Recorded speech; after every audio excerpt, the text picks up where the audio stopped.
রাধা অষ্টমীর ব্রত আসন্ন। কবে হবে এবছরের রাধা অষ্টমী জানুন। এবছরের রাধা অষ্টমী তিথি আগামী 11ই সেপ্টেম্বর 25শে ভাদ্র বুধবার। রাধা অষ্টমী ব্রত অন্তত জীবনে একবার করতে হয়। আপনি যদি প্রতি বছরই অষ্টমী তিথি পালন করে থাকেন তাহলে রাধারানীর কৃপা আপনার উপরে বর্ষিত হবেই হবে। ভাদ্র মাসের শুক্লপক্ষের অষ্টমী তিথিতে বৃষভানু নন্দিনী এই জগৎ সংসারকে রক্ষার্থে পৃথিবীতে পদার্পণ করেছিলেন।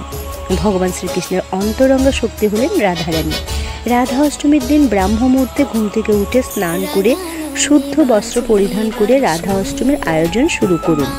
গোপাল ও লালীর বিগ্রহকে পঞ্চামৃত দিয়ে অভিষেক করুন।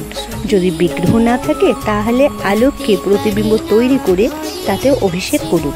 ফুল, চন্দন, সুগন্ধি দিয়ে সাজান। ভোগে ফল ও রকমারি মিষ্টি এবং ক্ষীর নিবেদন করুন। রাধারানীর ভাজা অতি প্রিয়। অন্নভোগ বা খিচুড়ি ভোগের সাথে রকমারি ভাজা দিন। গাঠি কচু রাধারানীর অতি পছন্দের। গাঠি কচুর ডালনা দিন ভোগে। তারপর ব্রত কথা পাঠ করুন।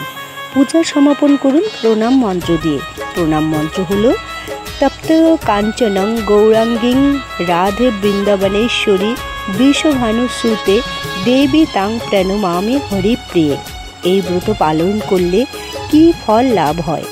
1,00,000 একাদশী ও 1,000 কন্যার দানের ফল লাভ হয়।